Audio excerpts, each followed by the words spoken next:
Hello students, how are you. तो आज 2 दिन के बाद वापस मैं आपके लिए एक बहुत इम्पॉर्टेंट वीडियो बना रही हूँ, आपकी ही डिमांड पे।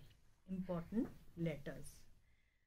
उस दिन मैंने आपसे बात बात में आपको 2 जो इम्पोर्टेंट लेटर्स बताए थे। ऐसे तो मैंने आपको बताया कि मेरी एक पहले भी मैं बना चुकी हूँ इम्पोर्टेंट लेटर्स और ऐसे जो हैं उन पे वीडियो, आप उसे भी देख सकते हैं। लेक्चरार कुसुमलता के नाम से सर्च कीजिए। ठीक है, मुझे उस दिन बोलने में थोड़ा सा मिस्टेक हो गई थी, तभी आपको वो नहीं होगा। तो आज जो मेरी वीडियो है इसमें मैं आपको इम्पोर्टेंट लेटर्स बताऊंगी।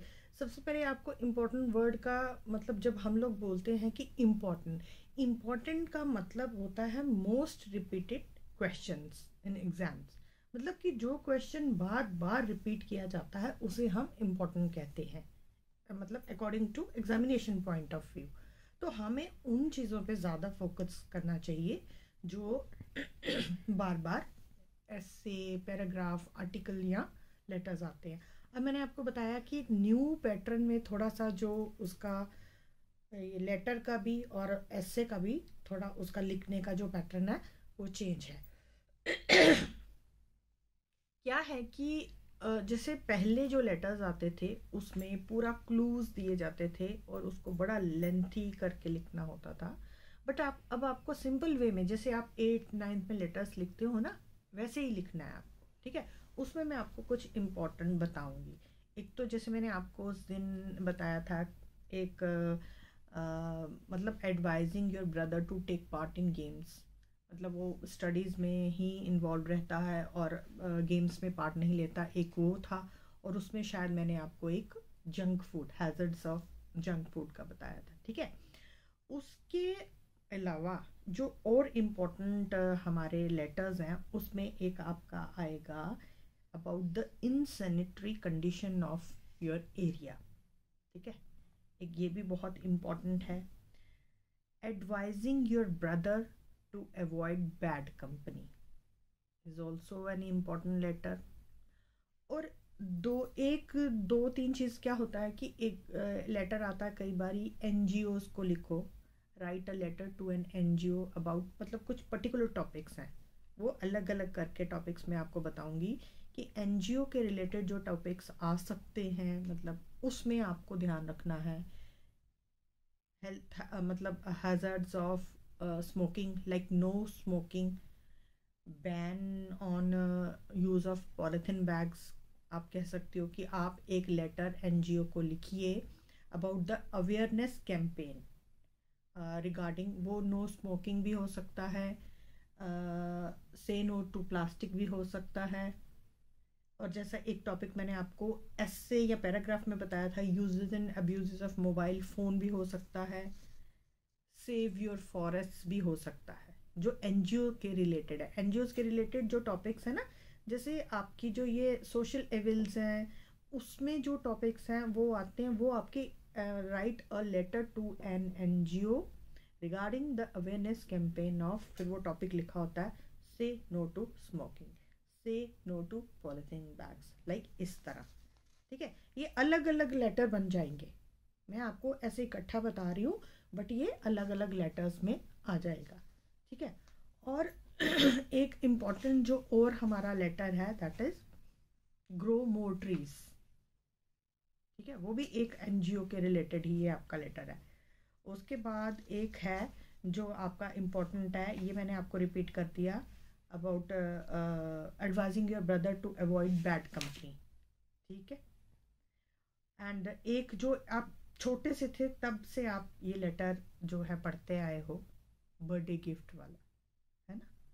थैंकिंग फॉर बर्थडे गिफ्ट, मतलब आपको बर्थडे गिफ्ट मिला और आपने उसको थैंक्स करना है, चाहे वो आपका ब्रदर है, चाहे वो उसको थोड़ा सा चेंज करके ब्रदर, फ्रेंड, सिस्टर की तरफ से, जिसकी तरफ से भी वो लेटर गिफ्ट मिला है, आप उसे मतलब उसको लिख सकते हैं।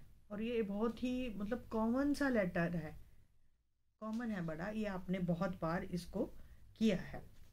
उसके बाद वही again, write a letter to your brother, younger brother, advising him और him to take part in games, ये मैंने आपको पहले भी बताया।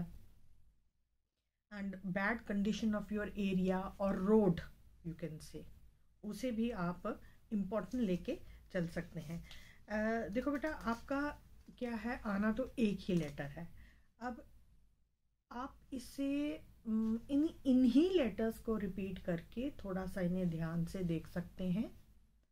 और फिर अगर इन केस इनसे एक्स्ट्रा आता है लेटर, बिकॉज जो आपके लेटर्स और ये जो एस्से या पैराग्राफ्स होते हैं, इनका कोई सिलेबस नहीं होता अकॉर्डिंग टू हमारा जो न्यू पैटर्न आया है। अब जो next year new education policy आने वाली है, उसके अकॉर्डिंग एस्से और लेटर का कोई सिलेबस नहीं, मतलब कहीं से भी वो कोई टॉपिक आपको दे सकते हैं।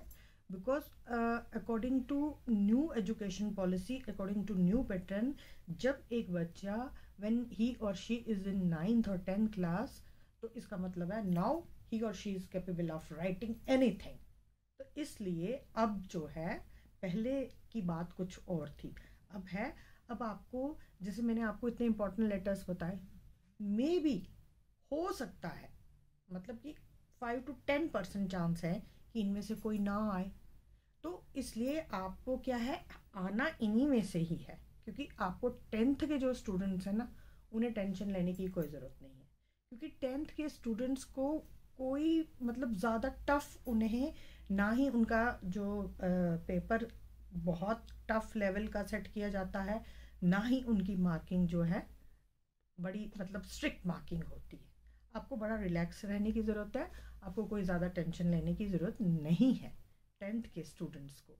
हाँ, 11th और 12th पे जाके थोड़ा सा, क्योंकि आपका लेवल हाई हो जाता है, और फिर टीचर्स को थोड़ा सा उनका एक लेवल ऊपर करके उनका पेपर सेट करना पड़ता है, और उनका जो मार्किंग सिस्टम है उसे भी उस हिसाब से उन्हें मार्किंग करनी पड़ती है। बिकॉज जो 12th क्लास है, वो ही आपका जो आगे करियर सेट करेगा, उसका परसेंटेज, ठीक है ना।